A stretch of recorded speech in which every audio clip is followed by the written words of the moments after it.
I can't believe it's working. Hello. Oh, good. There's Lost Heart right there.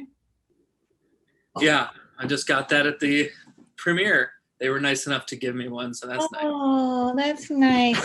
Hey, Jesse, you're so nice to do this. Well, you're nice to have me on. Okay, I'm recording. And before we start, do you have what do you do in between directing movies? I try to survive with, the more commercial corporate video, brand video, marketing. Oh, like you have a production company? Sort of. I do have a banner that I work with, and then I work as a freelancer most of the time with different production companies. Did you go to film school? Yes. Where? Loyola Marymount in LA. Really? Are you an actor too? Not really. Why not? I've been convinced a couple times in life to be in front of the camera, and on stage actually a couple times in college, but yeah, that's not the focus. I don't know, too much. It's just different, Yeah, you're like a piece of meat. They're like, stand there, say this. No, you should be on camera. You're a very handsome man. You have a very beautiful wife, and I'm making you uncomfortable, but you should be on camera. Well, as you know, there's more to being on camera than how you look, right? True. It's too exposing, I only expose myself from heart conversations, talking about maybe some stuff we're going to talk about today, as opposed to bearing, some other character's soul that is there forever. When you're on in film, and that's what's funny is a lot of actors who are true actors, they love that part of it, and you have to. But I think I'm too shy as a person in my core to have actually pursued that. But yeah. Well, what I find with myself is I always play myself, and I wish I had the talent of Jan Hooks and Phil Hartman, who could play anybody, but I never knew who they were. But my personality, I don't have the talent. I think it's because I'm insecure. I think I'm only secure behind, I don't know. It's what I wanted to talk about today is you're a Christian. Is that a secret? No. And you're in show business, film. And it's very hard for me to find someone who is a hardcore, serious Christian, as opposed to someone who just says, I'm a Christian. And to them, it just means they were born in America or something, or they go to church once a year or something. Like, I think me and you, we really study the Bible, and we seriously love Jesus. And in our industry, it's just so rare, and it's hard because I think a lot of the industry hates God. Or what are your feelings about being a Christian in the film industry? Yeah, that's a big question and a big topic, I guess. Well, like we were talking on the phone, which kind of inspired having me on your show, as you noted anyway, that I don't like to, I guess there's a big demarcation point in my life from when I was just a Christian to when I became a pursuer of the full truth. Let's say that. A pursuer of God in a way that would allow me to put on the chopping block any parts of human religion, even that I was really comfortable with. and human doctrine in order to study the most original version of the Bible and language and culture that we can get to, and realizing that a lot that had just made me feel okay and comfortable, because that's what the majority, like you say, in America, it's very easy to be a quote, Christian, Sunday Christian, whatever. Well, in the flyover country, in LA and New York, it is not easy to be a Christian, but go ahead. That's, yeah, very fair point. So when I spent, I don't know, about 5 or so years in LA around the time of college and after, it's a little different, but you can still find pockets. I mean, there's still mega churches all over California. Saddleback. Right. But that's not that doesn't really matter. I guess it's not what I'm saying as much as when I personally started to research and started to seek out and started to realize there's things that I wasn't doing in abiding in even the simplest things you find in the Gospels, say. And so I started to seek those things out and sought out even in the book of Acts, so much is spoken that we just sort of breeze through a lot of times as, well, why are they doing this and why are they doing that? They're still doing what Israel was told to do, instructed to do from God, all the way back in, Sinai or Genesis even. So what happened? And so as I sought those things out, then you see, oh, what I do is actually important, not just what I think in my heart. And so those things, that's at the point where I was mentioning that you make a difference in, okay, then if I'm doing these things and not just saying I'm a Christian, so whatever I do is stamped by God to be holy, that's not exactly true as I see it. So whether I'm a quote Christian doing something doesn't mean that thing is Christian. If I decide to do some sort of horrible act or do a business very deceitfully, but I'm a Christian, does that make that a Christian deceitful business? And I would say no. So in the same way that I say, just because I do a movie and I'm a Christian, or some of the filmmakers are, doesn't mean it's a Christian movie. Well, who's to say? God might be the judge, but here's the thing. If we are acting in a way that stands 100% in line with what either Jesus taught, what his disciples did after his resurrection, and so on, things that are conclusive and comprehensively across the Bible from beginning to end, then we can bring some sort of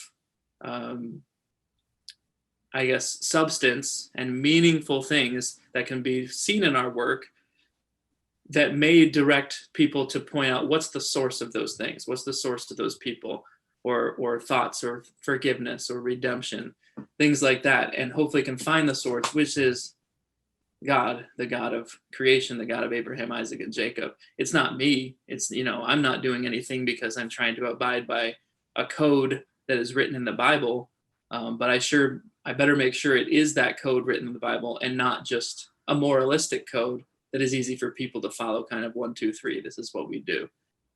So I don't know if that makes sense.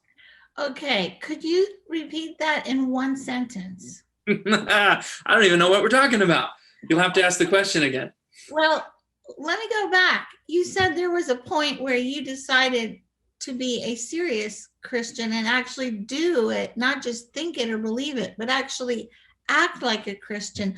What specific things did you start doing? I know you worship on the Sabbath, which Saturday, because the Jews' original disciples, apostles did that. You have Shabbat, you have gathering of table fellowship, which was very important to Jesus. What other things do you and your family do that normal Christians don't do? Well, yeah, and that's depending how you want this what the topic of this, if it's about Christianity in arts or film business, or just religion, which I'm super happy to talk about religion.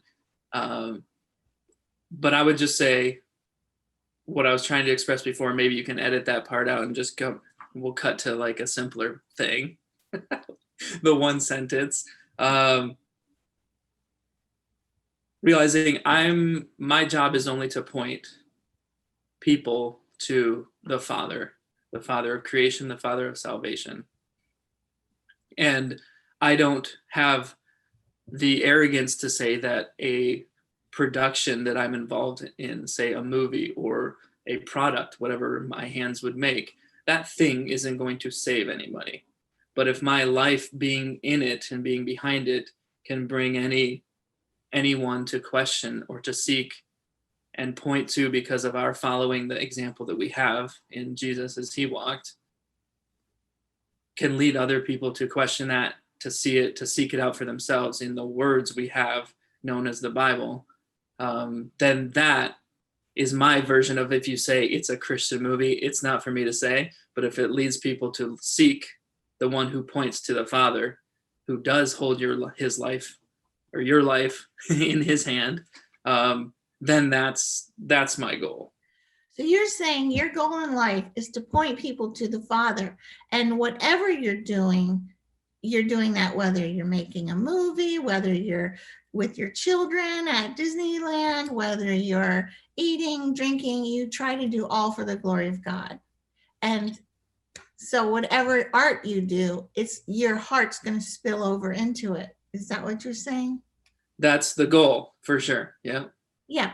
Well, me too. I totally understand that. You know, when it says, trust in the Lord with all thine heart and lean not unto thine own understanding, in all thy ways acknowledge him and he shall direct thy paths, Proverbs 3, 5, and 6. I took that very seriously because I became a Christian at 6 years old. And when I was on Saturday Night Live and I was doing a handstand on the update desk, and I had a Christmas tree costume on me because my dad was a gymnastics coach, I made up a poem about Christmas and I put Jesus into the poem on purpose. I knew no one could probably hear it because I was upside down. It was in the script, but I always think in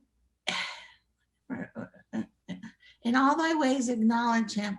So like when I was doing this thing with Dennis Miller and I said, Dennis, my priorities are, number one, I'm a mother. Number two, I'm a Christian. Number three, I'm a journalist. And it was a comedy bit. I really wanted to say, number one, I'm a Christian, because that's what the Bible teaches. It comes before your human family.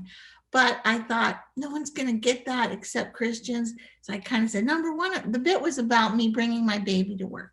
I said, number one, I'm a mother. Number two, I'm a Christian. So what I'm telling you is I so seriously take in all your ways, acknowledge him. You know, when I had cancer, I wrote a book about it, hoping someone with cancer would read the gospel in my book. You know, so in my art, I mean, there have been choices I've made that probably don't look that Christian, you know, or maybe weren't, but my goal has always been to try to bring him into, in all thy ways acknowledge him. So I get that, what you're saying. So you're saying you can make a movie that's not a Christian movie or has a sermon in the middle, but your art, is to glorify God in everything. Siren, sorry. Yes. And I have to say, Anne Lamott, the writer, she wrote this quote I love. It says, art is preaching. And I've noticed that in most Hollywood movies, they're preaching, you know, relativism, atheism, immorality, sexual immorality, homosexuality. That's my dog. And the movie that I was just in that you directed, Lost Heart, it has a message. When I first read the script, I was like, are people going to think this movie is about worshiping UFOs? Because it's a quirky movie with quirky characters, my favorite kind of movie. And I was thinking, well, I, as a Christian, read stuff into, when I saw that movie about when Jim Carrey was God, what was that movie called when Jim Carrey got to be God for a brief? Bruce Almighty. Huh? right? Bruce Almighty, is that what you mean? Yeah, Bruce Almighty. Yeah. As a Christian, I was like, oh, this is a Christian must have directed this because it's all, it's kind of pro-God. And so I read into it that. I mean, an atheist might have read into it, oh, yeah, he's making fun of God. I don't know. Because art is subjective, and art, when you look at a painting and I look at a painting, we see different things. So after I saw the filming of Lost Heart, I was laying in bed all night thinking about the movie. And I was thinking, what I read into it was we should have the childlike faith of Josh Perry, who has Down syndrome, who was looking for Bigfoot. We should have that childlike faith when we trust Christ. And what I read into the movie was forgiveness. Jesus forgives, he redeems. Even the worst abusive father or alcoholic or, movie star or whatever. I think the movie was about redemption, but it wasn't preachy, and I'm talking too much. Your turn. Well, yes, it's a very interesting script to bring about at first glance, even when DJ Perry, the writer producer, brought it to me. Yeah, and I was, looking at some of the elements and thinking exactly what we've talked about, which is, are we blurring the lines between things like UFOs and all these other interesting conspiracy theories, conspiracy or supernatural elements to what I truly believe is real in terms of who the God of creation is. But then as we worked through it, and I spent a lot of time working with him on certain scenes and the writing and some of the dialogue, just because that's part of what we just talked about, is I don't want to be somebody who's going to be presenting a very muddy view of what's real. Even as you talk about Christmas, and not to offend some of the listeners, but you talk about, you talk about Santa and little Christian kids growing up with Santa, thinking this is this awesome, white bearded guy who loves us and brings us presents. And we also go to church and worship this God. And then they get to whatever age, and their parents tell them, no, there is no guy who comes and gives you presents and he doesn't love you and he's not real. So does this blur the line between, oh, well, then they may think, or you present this issue, oh, so if that's not real, what else am I being taught about God that maybe not be real?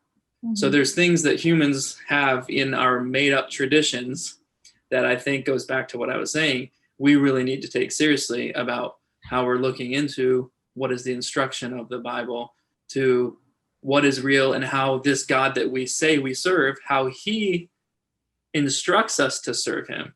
It's not just a free-for-all. However you want to serve someone, especially the God who created you in the world, it's not up to us how we serve him or follow him or worship him. He gave us instruction how to do that.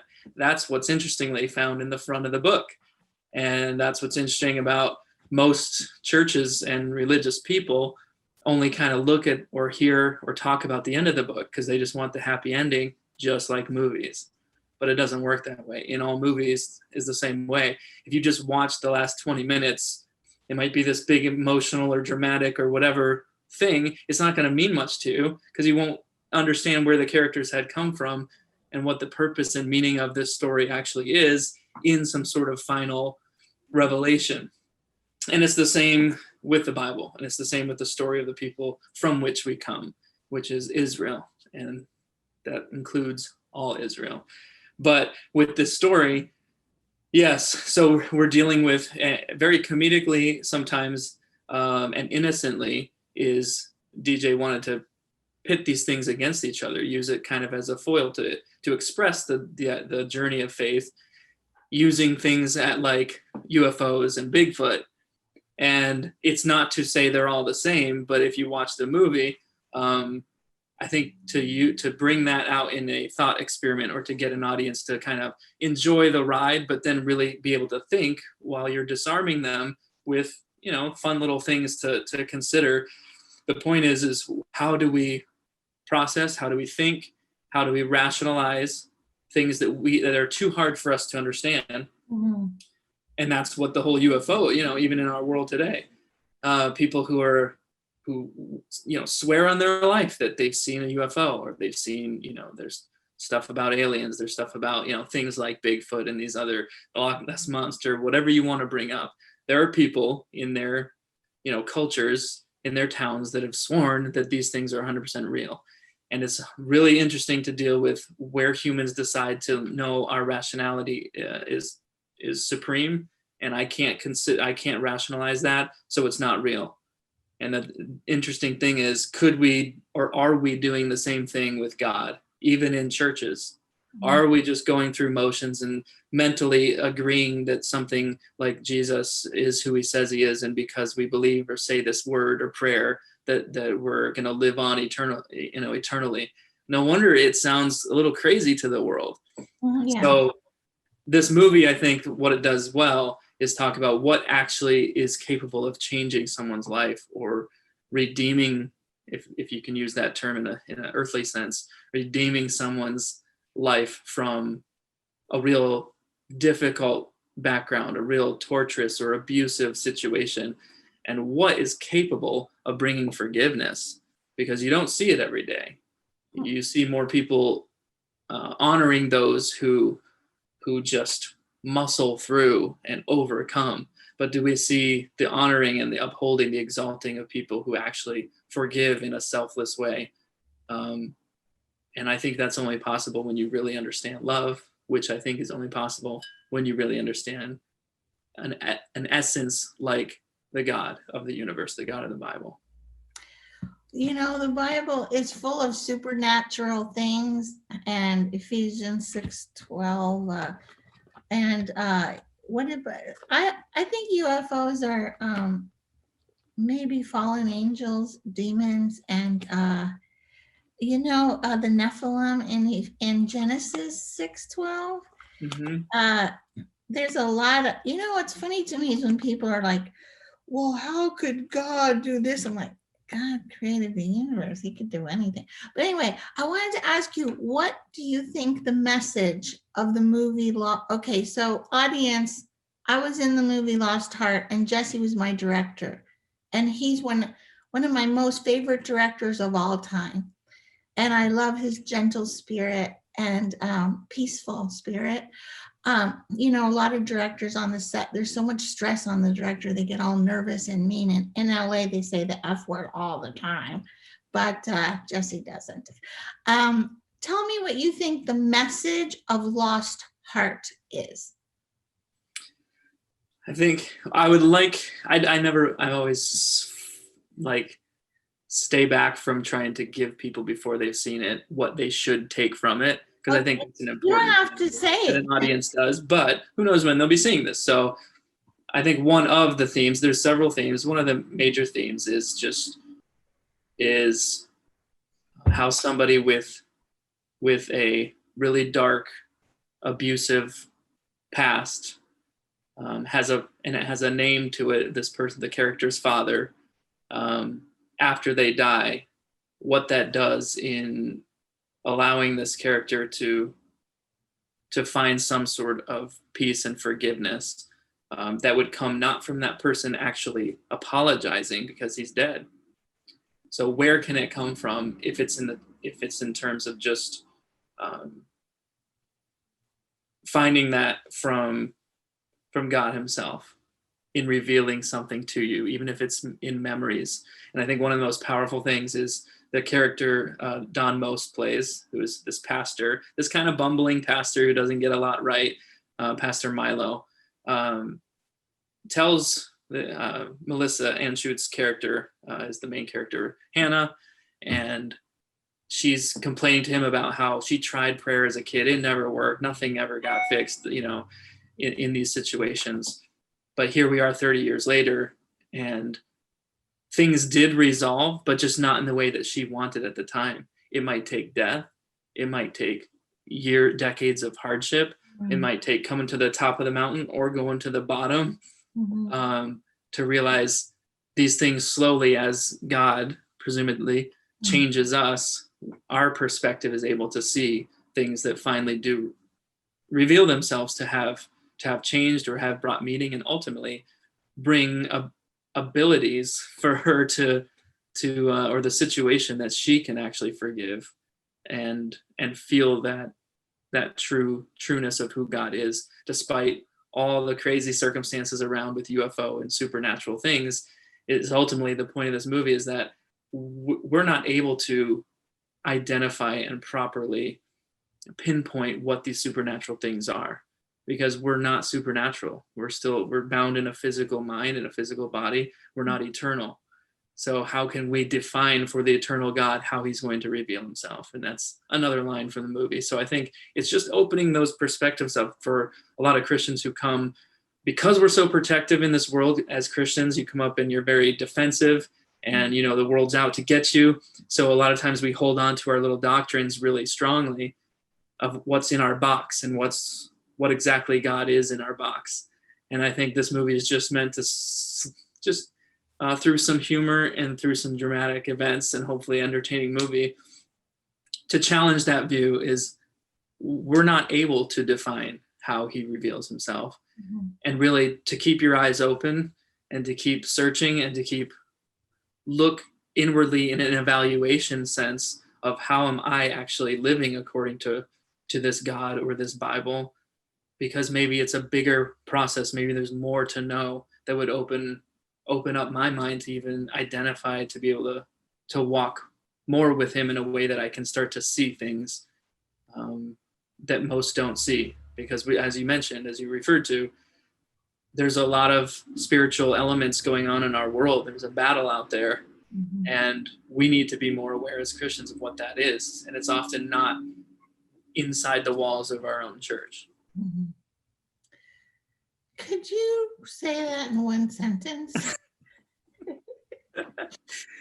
You know how hard that is. I know. Never mind. So I can try. God answered Hannah's prayers, but maybe not in the way she wanted, but he eventually answered them. God's not in a hurry. I've noticed that. Like, I prayed about things for a long time. And, it seems like God has no time. And so tell me the message of the movie in one sentence.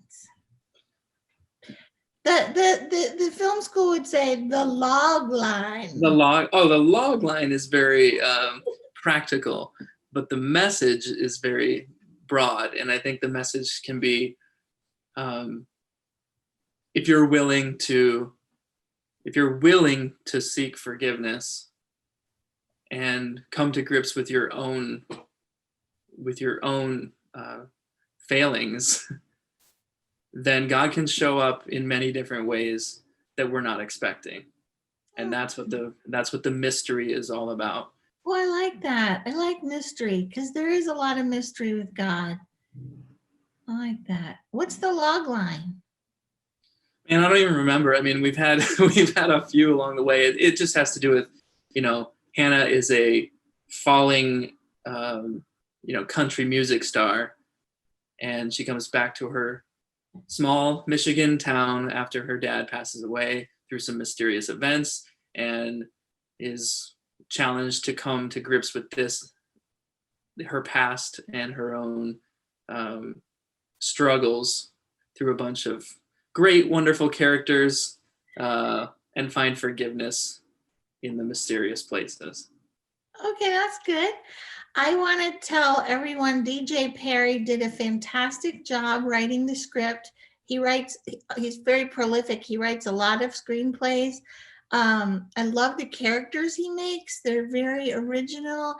And I want to tell everyone that Melissa Anschutz is a fantastic performance, like an Oscar performance. I was so touched at the scene where, well, I don't want to give anything away, but I think the arc of her character was brilliant, because you kind of have to pace it. Acting has a lot more brain power in it than people realize, and I think she beautifully changed her character, beautifully unfolded. And I know you have a lot to do with that too. The director has everything to do with the movie, and also all of the actors were so good.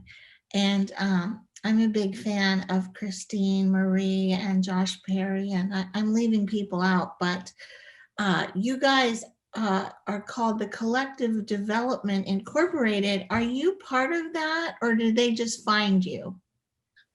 Yeah, I'm a occasionally adopted member. So I've done, me too. yeah. Well, I've done 3 movies with them. Well, then you're in the clique.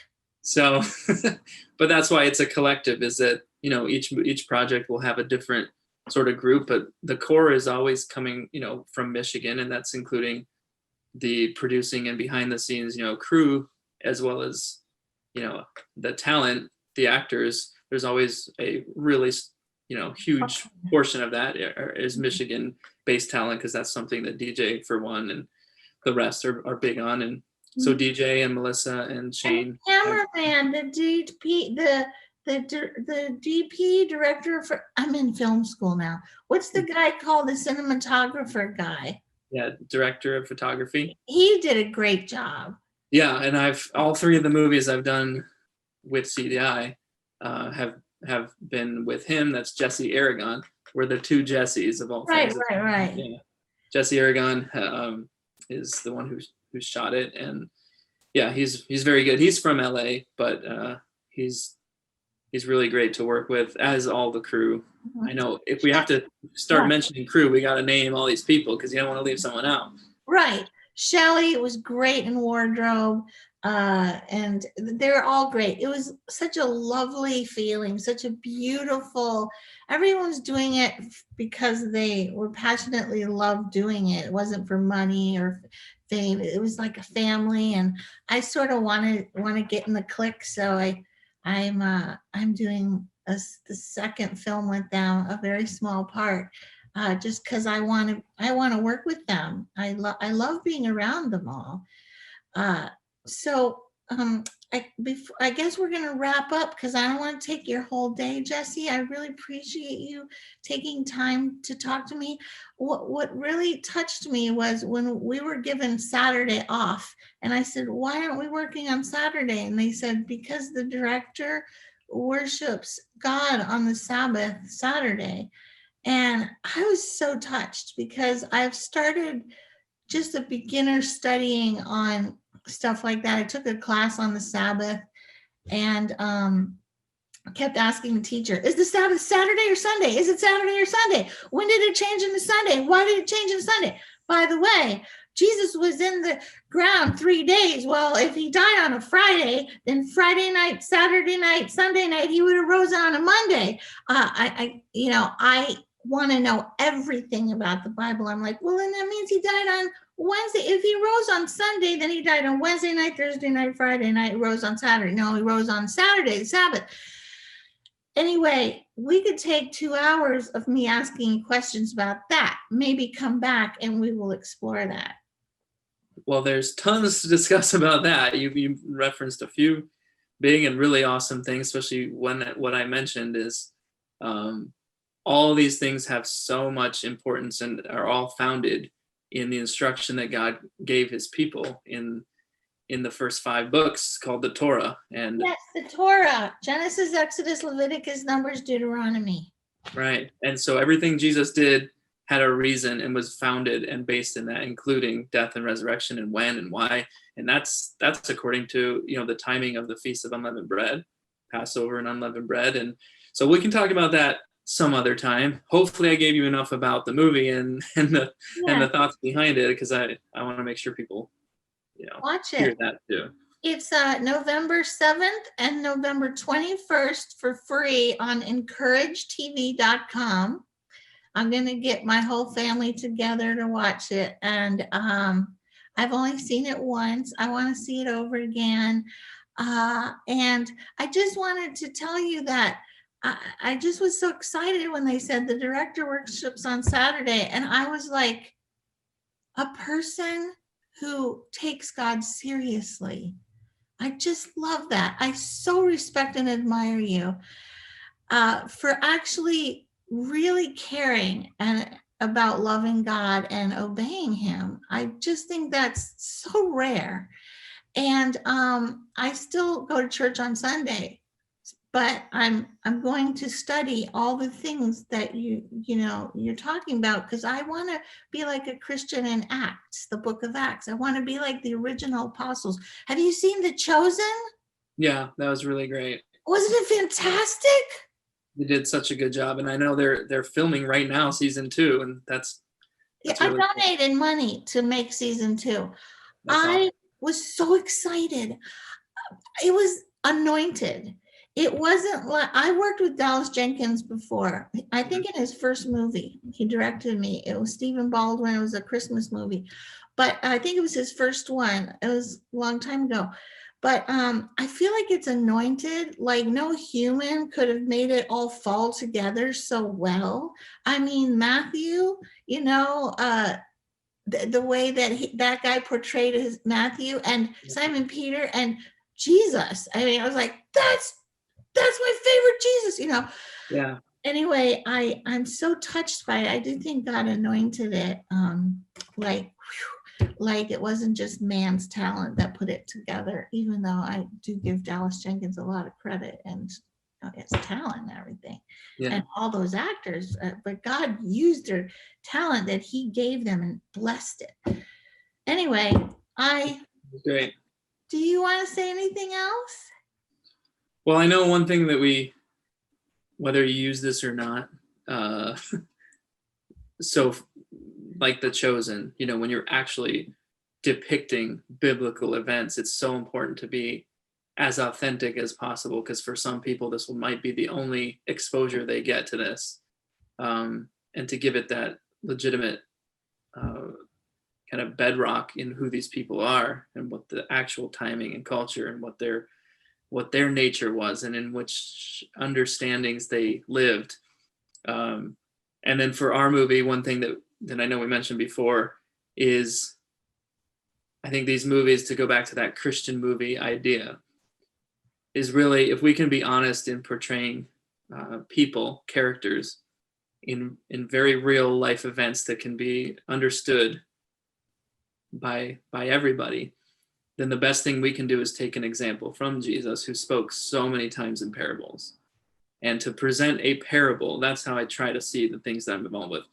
Can this be used as a parable that is involved with and presents well a certain theme, so that the viewers can actually take something back and stew on that, and chew on that, and then go back to the source and try to discover something even more in depth about them and their struggles, and what their hangups are and what they're still holding on to. I think everyone, that's what I was trying to say, where it took forever last time, is we all have things that we're just holding on to because of our pride and our hurts, and we build this box around it in our heart and we keep it really tight.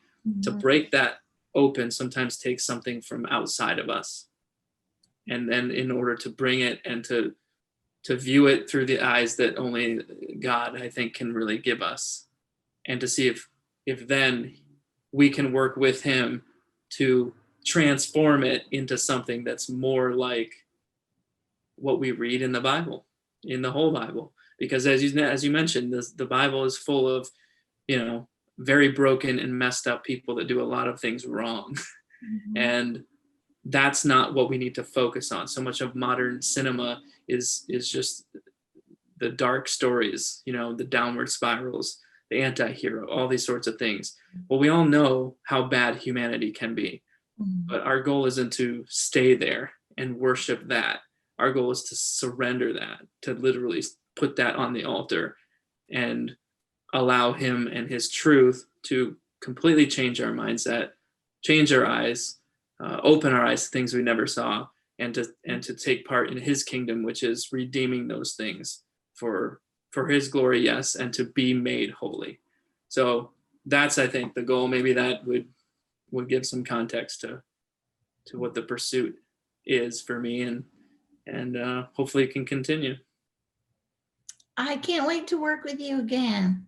And God bless you and your family, your adorable family, your adorable sons and adorable wife. And bless your career. And I'll talk to you soon.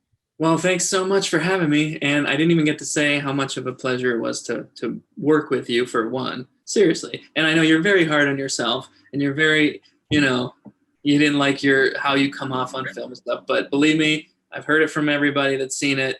You're fantastic in it, as is the rest of the cast. And so for your viewers, they're already going to come to see you, but I want to thank you for just being so great on set. It was such a fun time for me.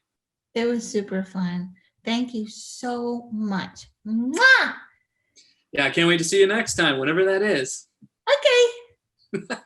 And have a good day. Thanks again. You too. Bye, Jessie Lowe. Bye. Jessie Lowe, everybody. L-O-W, no E. That's right. Okay, I'm going to turn it off. Okay. I'm thinking this is all so good. I might have to cut short my opening song on my show this week. I only have like 200 subscribers, but I had 2,000. And then YouTube, I couldn't get into that account anymore, so I'm starting over. Oh. But check out China Phillips Baldwin's YouTube. I've seen her do a couple little things. Isn't it fantastic? Yeah, I didn't get to see much, but I know she had a big conversation with her husband. Yeah. And her mother, and Beckett, who wrote a book about homosexuality. She is pretty doctrinally accurate as far as I've seen, and I love her YouTube. And now she's 20,000 subscribers, and I'm one of them. But she's preaching the gospel in her own little blonde, beautiful way. And I'm just so love her YouTube. Anyway, thank you, Jessie. All right, thanks. See ya. Thank you. All right, bye.